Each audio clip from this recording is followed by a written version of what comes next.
Good evening, ladies and gentlemen. Today I'm going to talk about the God. The God or a God or gods, whether they exist, they do not exist. What is up with God and all the things that are happening around us? So I heard this concept called confirmation bias. What it says is that the confirmation bias, it says, if you pray God for something, you want something and God wants to give it to you, or you want God to give it to you, then if the God answers your prayer and gives it to you, then your faith is reinforced. So you will believe in God and you think that the God do exist. Does exist. But if the God delays your whatever request you have made, you will think that your patience is tested by God. So even though your wish is not granted, you will still think that God do exist because He is just testing your patience. And similarly, if the God doesn't give you anything in return from based on your prayer, you will still think that the God does exist because He has some better things in store for you. So how can you actually contest that faith? So that is the kind of thing with God, and there's no way you can fight the believer into telling them what is good and what is not right, what is bad about this concept called God. That's the problem with this belief system.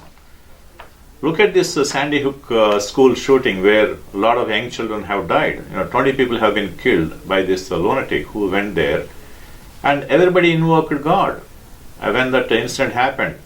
When everybody went into prayers and this and that, Jesus this, Jesus that, God this, God that. And same thing with this abduction of 3 women and holding them hostage for nearly 10 years. By this guy named Ariel Castro in Cleveland. Everybody invoked God. Oh, see, these women have been set free by God. But if the God really did that, why did He keep them as hostages and kidnap?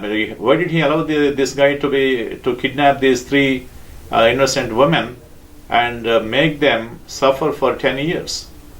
It's unbelievable how people's faith can span across the good to the bad and to the worst.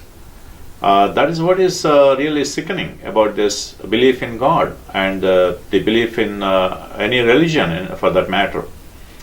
So religion is the biggest tragedy that has happened to mankind, and the belief in God and the religion are the 2 worst things that are continue to make humans suffer.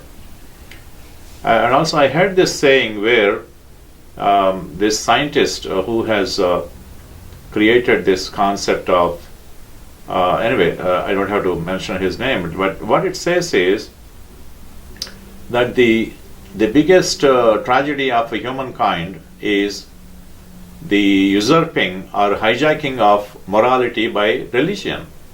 And that is such a true statement. Any religion you consider, Islam or Hinduism or Christianity or Buddhism, whatever, they have their own diction, or they have their own religious sacraments or religious sanctions, which they say that you have to follow these. They dictate what needs to be done, what is good and what is bad in every religion, which is pretty bad. Why? Somebody who has written these books or these religious principles centuries ago or millenniums ago have to be followed by everyone, and they are the standards of morality, which is really sickening. That's why we should take a step back and see whether what your belief is really helping you, or whether your belief is helping the people around you, and decide which is the best thing and what gives you comfort in helping the mankind around you, and how to improve your own self and also improve the world around you. You have to think like that, and make sure that because of your belief in God, somebody won't suffer.